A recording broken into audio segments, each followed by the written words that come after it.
Okay, good morning again, everybody. Thank you for joining us today. I think we're just about ready to get started here, and we just left it for a couple of minutes for give people an opportunity to join us. But I think we're ready to go. Ahmad, you got your coffee? Yeah. You've got your hand sanitizer. Good. It's ready to go. So yeah, we'll start here today with just a quick introduction. So my name is Karl Metcalf. I'm Vice President of Business Development here with Integrity Plugz. Been with Integrity Plugz here for almost 4 years now, so been 4 years of lots of fun, so that's been good. I have a degree in Business and Procurement Supply Management, and I have over 18 years experience in the construction and the oil and gas industry. Joining me today for today's webinar is my colleague Ahmad. Ahmad, would you like to do a quick introduction? Thanks, Karl. Hi, everyone. This is Ahmad Rana. I'm the Technology Commercialization Director with the team Integrity. I have a master's degree in Materials and Corrosion Engineering, and I have slightly more than 10 years of experience performing the field inspection, asset integrity, as well as R&D functions for corrosion. Fantastic.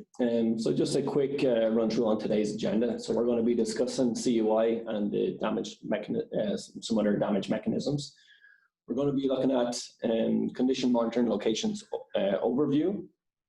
We're going to look at our inspection port selection criteria, so some of the items that you might consider when you're trying to select a particular type of inspection port. We'll then specifically look at our Integrity Plugz. We'll have a quick run through the rest of our product range.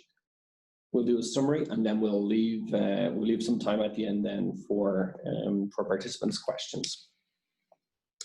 So yeah, so to get us started then, Ahmad, we might just get right into it. We'll start talking about some of the degradation mechanisms, specifically kind of in relation to inspection ports. Yeah, thanks, Karl. Yeah.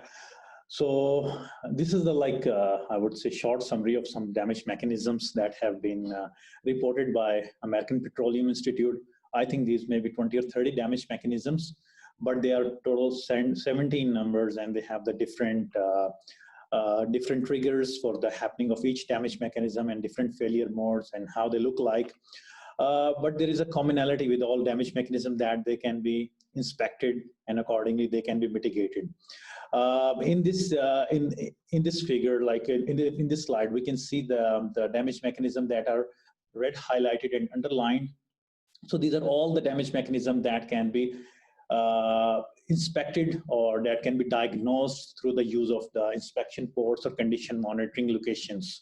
So, like speaking about the cavitation, erosion, corrosion, these are the like quite common damage mechanisms in the piping system, and also like the galvanic corrosion, caustic corrosion, and especially when it comes to the refinery, there are like state-of-art damage mechanism like naphthenic acid corrosion or ammonium chloride. So they all require some sort of non-destructive examination on the external surface of the pipe, and that's why we need any inspection port or condition monitoring locations. Like the damage mechanism thermal fatigues or dissimilar metal weld cracking, we don't require any external, like the UT measurements and stuff like that. So we need to have an optimized inspection plan. And for these damage mechanisms, the inspection plan or the inspection strategy should take into consideration the CMLs or inspection ports.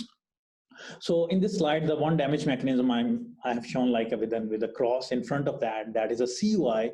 It's a corrosion under insulation. The reason why I have made it crossed and unique,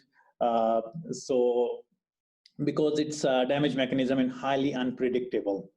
And this damage mechanism that doesn't regard for the integrity operating windows. So I would just like throw some light quickly on the concept of integrity operating windows, like within the asset integrity program. So it seems like we have an old-fashioned car, so we will try to like run it at lower speed, and we won't try to use it for making the long for traveling to the remote locations. So same way, depending on the damage mechanism in the process equipments, we try to so I would say lower down the operating conditions, so to avoid any sort of like failure in the equipment. So that is the concept of IOW. But the CUI, even it's happening, we cannot actually predict how much we have to reduce or underrate the vessel or the acid. So that's why it doesn't record for any IOWs. And the other problem with the CUI is that it's a very frequent damage mechanism in the piping system. It's a reported fact that 40 to 60% failure in the process piping is because of CUI. And if we try to narrow down and try to focus on the small bore piping or less than 4-inch and less than 4-inch, 81% of the failure in those piping means because of CUI. That means these piping are more sensitive towards CUI. And Exxon study published in 2003 that has revealed that 10% of the maintenance budget is spent on dealing with the CUI related problems. And if we try to quantify with even using the modern recommended practices, the prediction of the CUI rate is itself like a gray area. So that takes into consideration like very, I would say, extensive factors like the piping and equipment interface factors and multiple design factor, type of insulation, condition of insulation, and the proximity and the neighborhood condition. They take into consideration all the different factors for CUI measurement. And the reason why we are talking about the CUI in the context of this presentation, because there are many instances from the location of the damaged inspection port or the location of the bad CMLs. So there is a likely moisture intrusion. And we will talk about that in upcoming slides, how the API standards, they talk about that. So talking about the CML, condition monitoring locations, what is that? So basically we need to understand this. API 570, that is a construction code for the process piping. That I would say inspection code for the process piping. So this says CML as a set of examination points. And this only regards examination point as the examination of thickness loss. So I would say thickness measurement locations or the TMLs. But if we dig into API 574, that talks further about the inspection practices related to the piping systems. So that regards CML as a location for damage mechanism investigation rather than only a thickness monitoring location. So this is the key difference between how these two standards interpret the CMLs. And when we talk about the insulated system, so insulated system CML has to be protected by the use of some sort of inspection port. So when we talk about the criteria or I would say some rules for the selection of the CML points or the selection of the inspection ports within the loop or the piping, assemblies of the complex piping bundles, we need to install something, like called CML or the inspection ports. So we can take a lot of factors, and these factors have already been addressed, or could be some factors could be unaddressed in the specifications, asset owner specifications, and the recommendations by the licensors. So these are generally, in general, these are addressed over there. And it's very important to address that during the design phase, as the asset integrity field is evolving, Karl, so the designers are mostly, addressing this from the very first time, like that. Yeah, absolutely. And we get asked this question a lot, that, can we help specify the location of where inspection ports should be installed? But I mean, there's so many different aspects that it's really hard to do that. I mean, we can of course say, at any change in direction or any junction, anywhere where you've seen historical problems of corrosion. But I mean, it's very specific to the asset owner and the history of their plant and what they've seen. Because again, for the most part, they want to have a certain number as well that are kind of randomly installed, just so you're getting a good random sample of the condition of the pipe at that specific location. Exactly. And also it's also dependent on the corrosion, what type of corrosion. It's a general corrosion or localized corrosion. So these two factors can definitely impact the location as well as the number of inspection ports, and also definitely the budget kept for the asset integrity program. So as I mentioned that, previously, the API 574 is talking about the investigation of the damage mechanism. 570 is talking about the investigation of thickness loss. But there is another interesting thing about the inspection ports of the CML is that it's a telltale thing for the process, optimization as well. For example, we are using some inhibitors, some, like neutralizing chemicals, and that are quite frequently used in the oil refineries and petrochemicals, where they might be injecting hydrazine or other chemicals to reduce the aggressive nature of the service. So because that can impact the corrosion rate. So we need to so we need to have some sort of condition monitoring location, even to quantify or to qualify the effectiveness of the injection programs, the chemical injection programs. So like this is complete, like this is the picture showing like the recommended locations where we need to conduct the radiography or the ultrasonic thickness, considering the location of the chemical injection. And also, like, some interesting thing is like with inhibitors is that like there have been in market like inhibitors called filming inhibitors. So filming inhibitors, what they do, they build a protective or passive layer on the inner surface of the pipe. So whenever they are injecting the inhibitors, so accordingly the corrosion rate on the pipe could be minimized, and accordingly that reduced corrosion rate has to be monitored from the external surface of the pipe via CMLs. So that's why it's very important for the process optimization.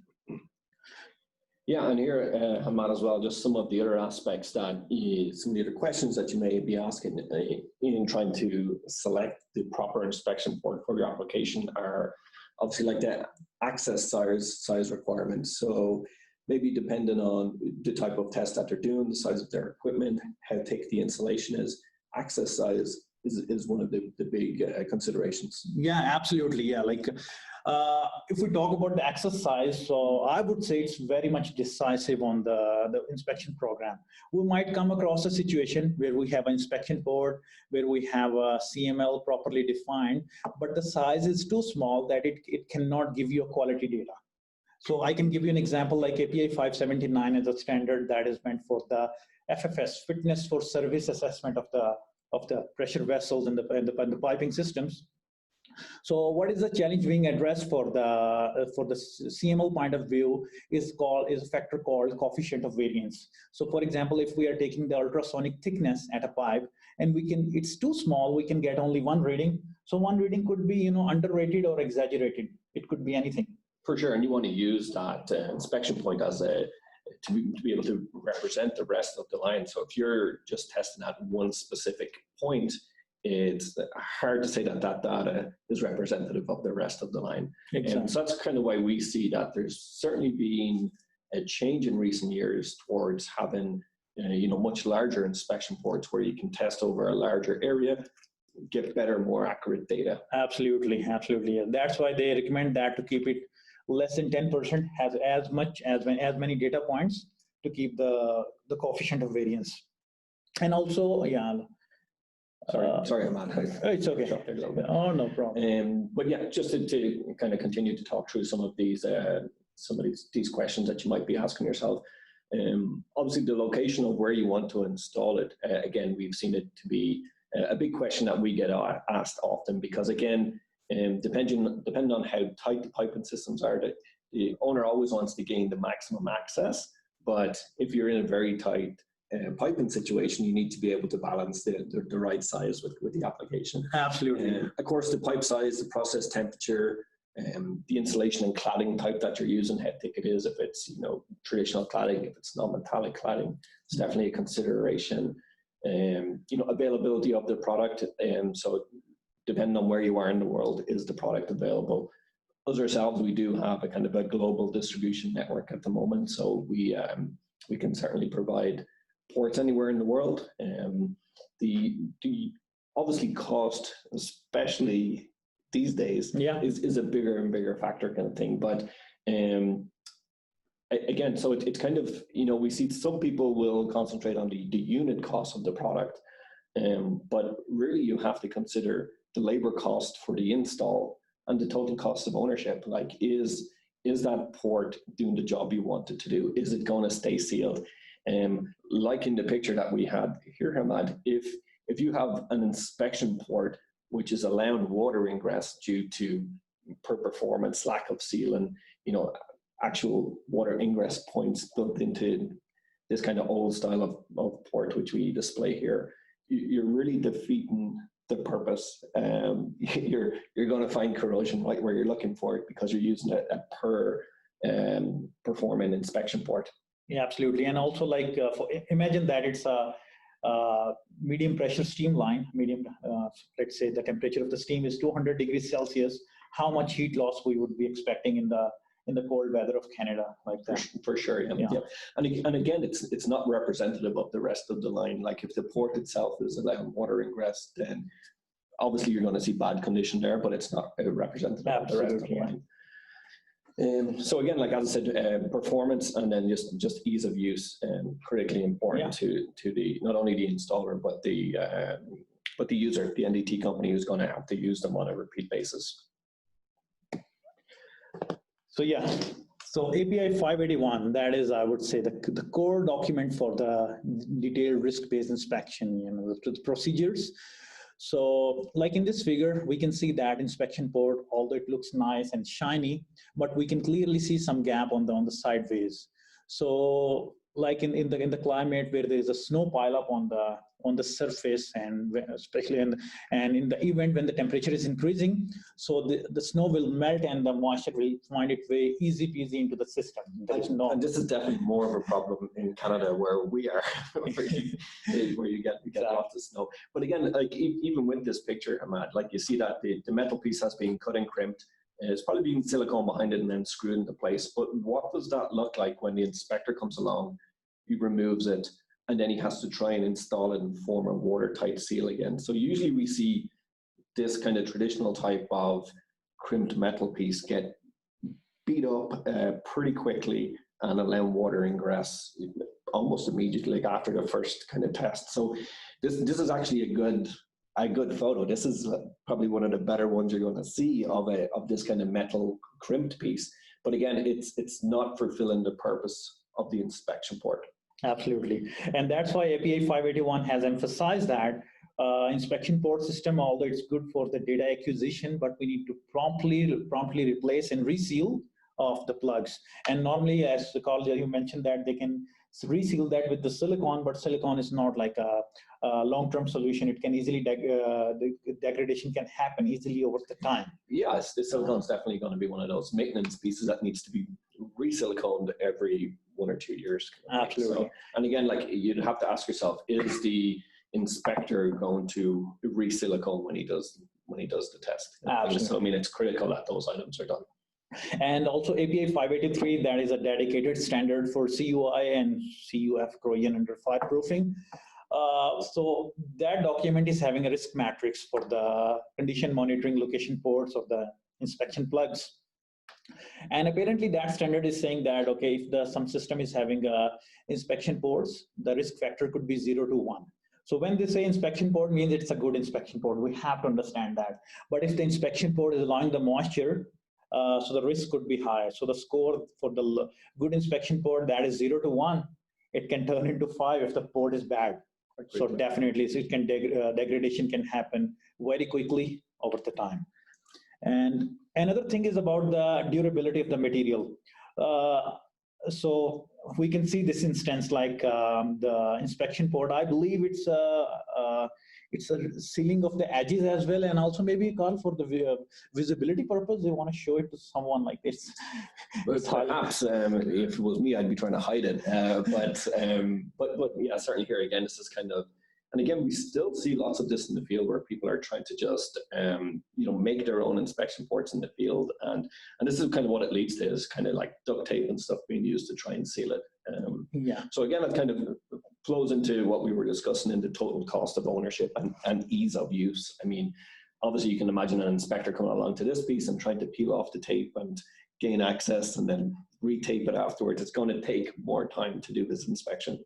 Yeah, still I'm like feeling challenged whether it's a tape or it's an adhesive one, that I can't figure out. But like the main challenge with that, like the durability especially in the event when the system is mechanically abused, like someone stepping on the lines, and also like in the climates like the Gulf Coast, we have the issue of the ultraviolet radiations. So in that case, the port can be easily compromised or the damage over the time. So like even if like the trademark ports are being used, they can those can be compromised. So even the 583 standard that clearly says about the durability, that like the areas where the insulation plug is there, they can be easily they could be high risk when the port is damaged or misplaced. Sure. And another thing that is about the losses from the system, as I mentioned earlier, the inspection port that is improperly installed, and the port that is especially that is missing the insulation from the system, the cutout insulation, that can be subjected to thermal losses.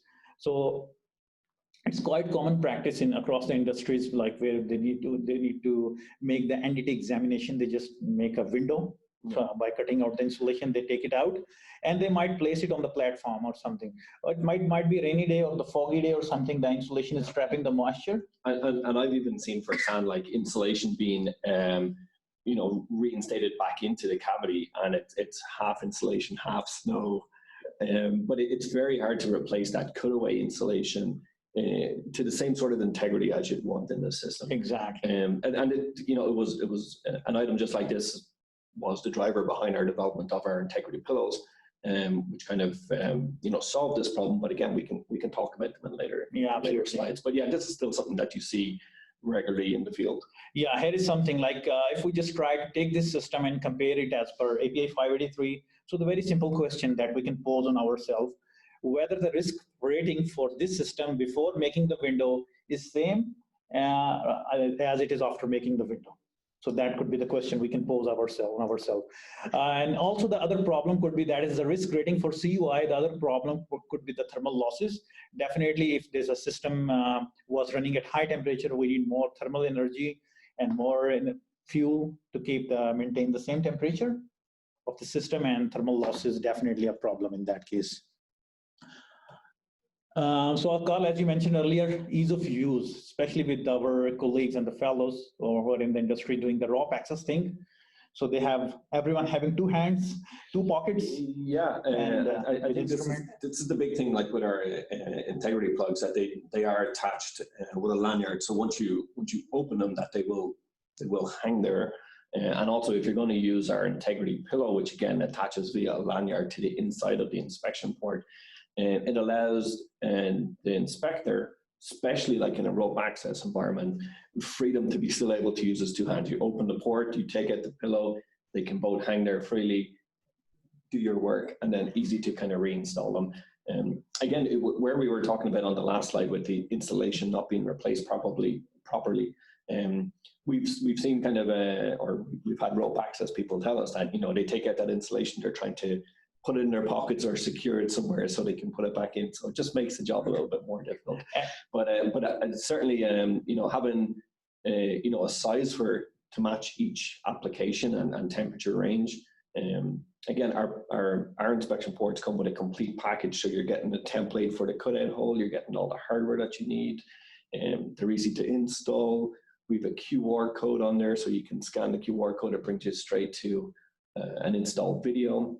Mm-hmm. And again, that's service life that we have, because we use very high grade quality materials. We have a service life of 25-year service life, and we've even seen our inspection ports being removed and reused somewhere else. That's how adaptable they are. Absolutely. Yeah, and like previously, as I mentioned about the missing insulation, like this sort of thing can easily be overlooked during even the inspection walkthroughs, especially when they're at those elevated platforms. Especially if it's covered up, like if the metal piece here has been put back in place, you don't know the insulation is missing behind it. Exactly, yeah. And also like when they're making the punch items list, if it's on the elevated platforms, it can remain undetected. Yeah, for sure. So let's get into talk about our Integrity Plugz in a little bit more detail. So right from the start, we kind of built the port from a very kind of engineered level. The flexible metal skeleton is one of the key elements of the inspection port. So our port is the only port available on the market that can actually bend and contour to suit the curvature of the cladding which it's being installed into.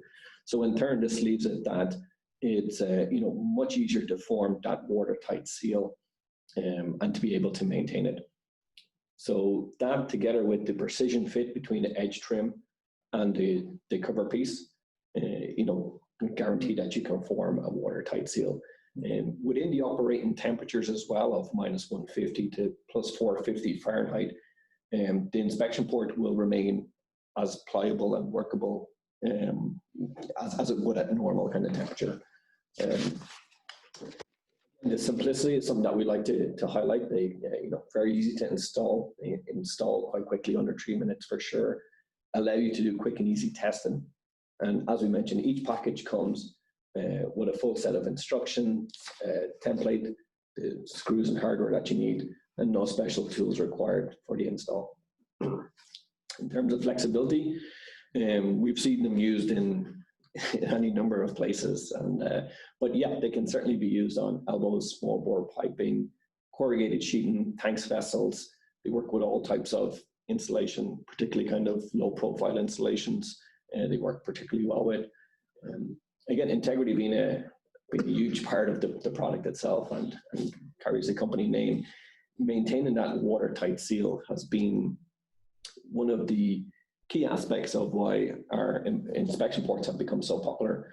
And again, Ahmad, I think we had a number of asset owners who we approached who just seen inspection ports as a future maintenance problem, that it was something that it was going to allow water ingress. It had to be maintained. You had to upkeep the silicone. They were difficult to open and close, and they'd go away from the idea of using an inspection port and prefer to remove cladding, remove insulation. But we've been very successful in displaying our port to them, and that it's going to maintain that watertight seal and very easy to use. So we've been very successful in changing the mindset of a lot of asset owners to adapt our inspection ports. Yeah, I remember some successful field trials. We did that, and eventually they ended up liking getting our product spec.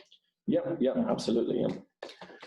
To speak of access, then we've got the largest range of sizes available on the market. So we have right from our small 2.5-inch round inspection port up to our 14 by 4.5-inch oval, which is great for the large bore piping, tanks, vessels, that kind of work. And as I say here, kind of all allow kind of repeat access for ongoing asset integrity management. And visibility, they're a very functional design, highly visible, aesthetically pleasing. We've got some field shots which we'll go through here in a moment, but generally we find that the contractors like using them. They install very nicely. You get a nice clean finish with the install. Safety obviously is something that's very big in our organization and also throughout the industry. So again, one of the key aspects of our inspection port is that there's no sharp edge on the inside. It's completely encased in silicone. So you've got a nice smooth silicone inner edge trim. So it allows you to safely be able to do your inspection. And of course, all this adds to your profitability, saving you time and money.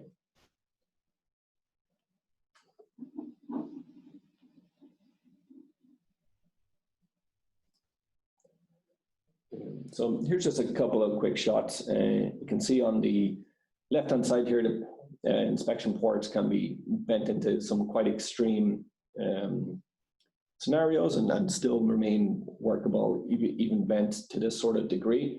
And it's because of the flexible metal skeleton that's embedded in the edge trim. And this silicone then is actually bonded directly to the metal. We use an 18 gauge steel for the metal, and in our manufacturing process, the silicone is actually poured at a very specific rate, at a specific temperature, and then allowed to cool along the right time frame so that the silicone actually bonds to the metal. So this helps kind of spread the load of the bend and the curvature. You're not going to get any kinking of the metal or metal fatigue at one particular spot. So these are just some of the product sizes that we have available. So as I mentioned, from our 2.5-inch round right up to our 14 by 4.5-inch oval. So with this kind of number of sizes available, you really can find an inspection port to suit your specific application. As mentioned, each inspection port comes with a full kit. So we have the inspection port itself. There's a cardboard template which you can use just to put onto the pipe and mark out your cut hole. You come with a full list of instructions, and as I mentioned, you have that QR code which you can scan with your phone, brings you directly to an install video. And just this month, our Integrity Plugz now come with the Gerbil Duplex 318 LN stainless steel screw. So very, very high quality stainless steel screw. Again, another item just worth mentioning is the unique low profile design which our port has. So you can see on the top picture here, the Integrity Plug is on the right hand side, and it's just in comparison to a more traditional type of inspection port on the left hand side there. But that low profile design is key in many scenarios, especially if you're using low profile insulation systems like aerogels or something like this. They can be 5 or 10 millimeters. So our port has a total thickness of 20 millimeters, but it only penetrates in through the cladding and into the insulation 4 millimeters. So the vast majority of the plug actually sits on the outside of the cladding. Yeah, I think that is very interesting to know because there is a lot of innovation coming with the insulation systems, like the size of insulation, thickness of insulation is reducing day by day with the use of the advanced materials. Now they're with more. Absolutely, there's many manufacturers now have a low profile hydrophobic insulation alternative, and which works great, especially in kind of cramped piping conditions. Like if you can install 20 millimeters of insulation rather than 3 inches, so like this, there's huge advantages to it. So again, we see that our plug works particularly well in this scenario. We've seen some other plugs that are available on the market. They have different ports that work in only one application, where we kind of built our inspection port to work in many applications. Just some nice field shots of, I think that's our 9.5 by 3.5 inch inspection port installed on a tight 90-degree elbow. So you can see it kind of takes that form and curve quite well. And using conjunction then with our Integrity pillows, as you can see here, you're able to open the Integrity plug and it will hang there via the lanyard, and then you can remove the pillow, which replaces that cutaway insulation which we spoke of, and they will both hang there. Do your test, easy to reinstall them and close them. Because everything in the oil and gas industry needs to be able to take a punch, I thought we'd have a look at some photos of plugs that have been out in the field for a number of years. We usually have nice, clean, crisp marketing photos of our inspection ports, but it's nice to see and we see it often when we go to do asset owner visits and Karl and Ahmad, and you see them there, they've been installed for maybe 4 or 5 years. Yeah. They've been taken and beaten. It's no problem to them. One of the key aspects of our inspection port, like the center photo here, is that flexible metal skeleton allows the port to be able to bend and manipulate to any sort of mechanical damage that it might receive, while still maintaining the watertight seal. You can still go and use this inspection port if you wish. You might have other problems with the cladding, but the port itself is maintaining that watertight seal. Yeah, just imagine like in the event of snow, thunderstorms, or rains, if the port is being damaged, it could be. Yeah, it has to be replaced. I think certainly a lot of care needs to be put into the inspection port selection, because many asset owners have told us that it's one of the high-risk water ingress points if it's not correct.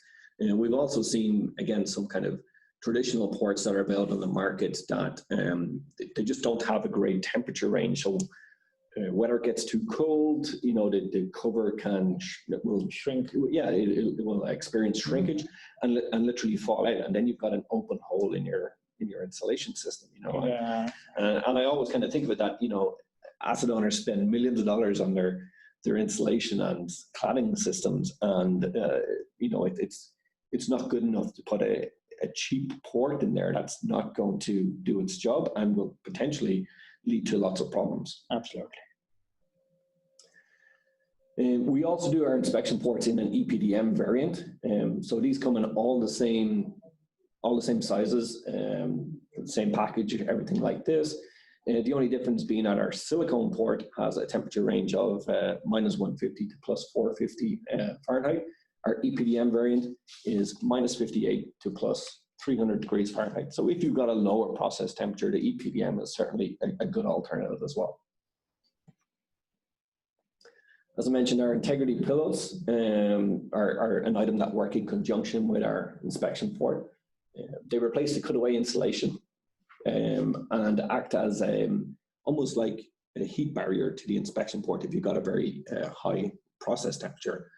We make them with a vermiculite fabric and a 1-inch e-glass core, but we can make them from different fabrics and different cores if requested. Again, they attach to the inside of the inspection port via a lanyard, and we make them in every size to suit our inspection port. So just to kind of look through some of the rest of our product range here, which hopefully will be, we'll go into more detail in upcoming webinars. But yeah, so we have our Integrity water indicator, which gives you an early indication of moisture under your insulation. We've got our insulation spacers, and so we've got two different ways we do this. We've got like a silicone block and then a polyphenylene sulfate device that just stabs into the insulation. Our Integrity termination gaskets, which form a watertight seal for any termination point in your insulation system. So traditionally where you would have end caps or bevels, they can also be used along the insulation system to compartmentalize the insulation system. So if you do get a break in your jacketing or some jacketing has been removed for maintenance work or something like this, that you're compartmentalizing the problem to a certain area. So they're fantastic. Our Integrity drain plugs, which again are kind of installed through the metal cladding and through the insulation at low points in the system, just to allow any moisture buildup a path to escape the system. Our Integrity clamp covers make it quick and easy to seal around protrusions such as Grinnell clamps that come through the insulation and the metal cladding. Again, traditionally it's kind of it's been a fabricated piece that would happen on site. You'd build a metal box or around a Grinnell clamp. So our Integrity clamp covers are a fantastic alternative, quick and easy to use on site. We also have our Integrity fire plugs, which are made from a stainless steel port itself, and they have then a fire resistant pillow on the inside. Some of our latest products are our PTFE spacer wrap. So you'll see it here, it's the white dimple material that is in direct contact with the pipe underneath the insulation. And this forms a non-contact or contact-free insulation system. So it's installed on a pipe prior to insulation being installed. Again, this is a relatively new product for us as well, but it's our insulation ventilation system. So it's made up of a perforated dimple wrap, which sits on the outside of the insulation, forming an air gap between the insulation and the cladding itself. So what this is doing is allowing moisture that has built up in the insulation or condensation from inside. It's allowing it to actually leave the insulation system, flow to the 6 o'clock position on the pipe, and then drain out of the system. So that's our perforated dimple wrap used in conjunction with our vents and drains. So just a quick summary. Ahmad, stop me if you think we've missed anything. But yeah, so we've discussed CUI and some of the related degradations. We took a close look at inspection ports and the CML criteria. Went into depth with our Integrity Plugz and our Integrity Pillows range, and we had a quick look through the rest of our product range. So I think we've received a few questions in, Ahmad. So maybe we'll push on to some of our questions and see if there's any interesting questions that we want to discuss. Sure.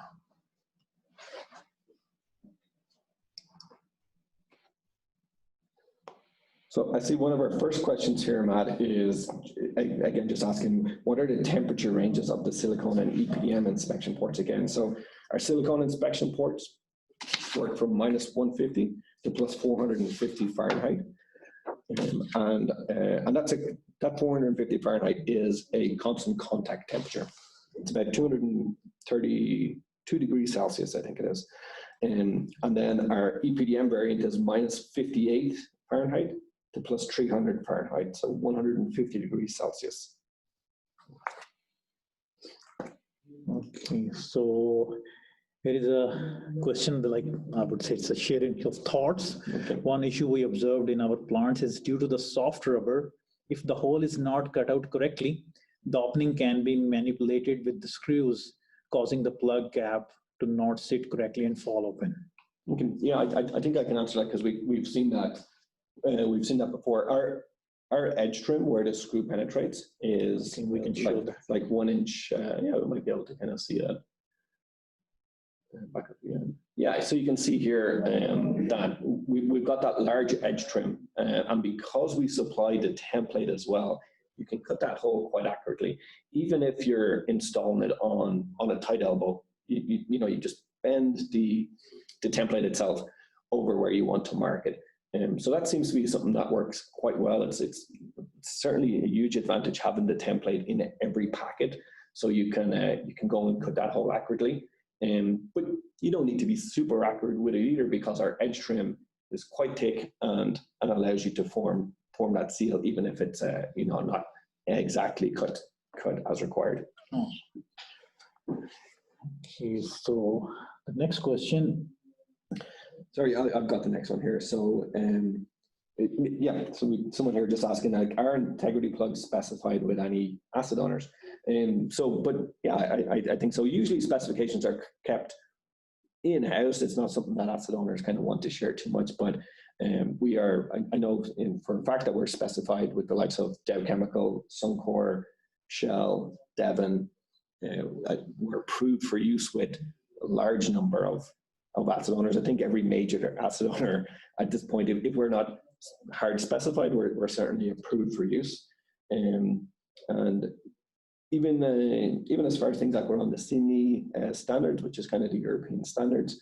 And if you need any more information around that, we can certainly help share it. We also, from all these specifications that we've been successful getting on, we've created like a general specification document. So it's to make it quick and easy for specifiers to be able to kind of pull the information that they want and help them build their specification. We've also worked directly and hand in hand with some acid owners to help them write the specification to the detail that they need.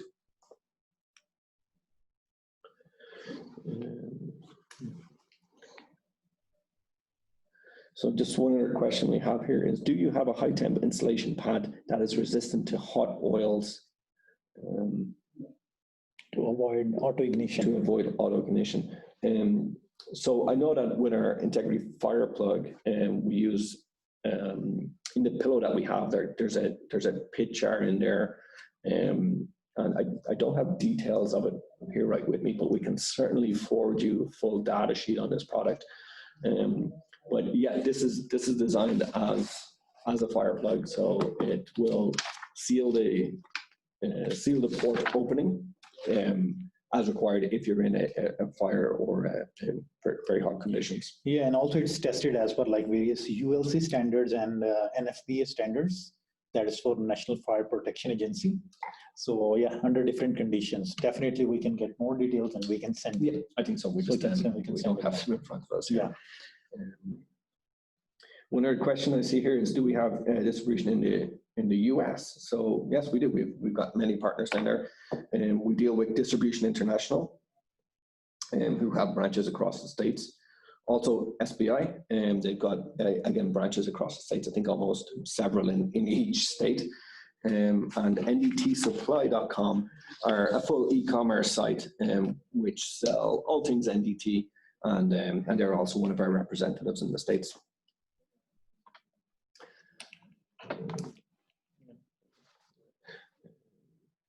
Any other questions there, Ahmad? Still waiting. So we answered this one. Perfect. I think there's a few people here who are asking if we can talk in a little bit more detail on some of the other products, which we quickly ran through. But again, I think that they're going to be the subject of upcoming webinars. And again, if you wish to contact us directly, we can speak to you directly on these products or forward you additional information.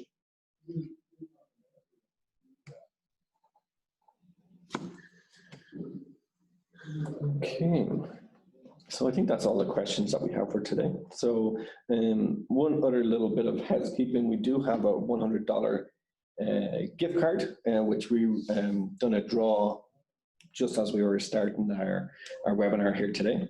So I'm just being handed the note here, Andres Sultanawan.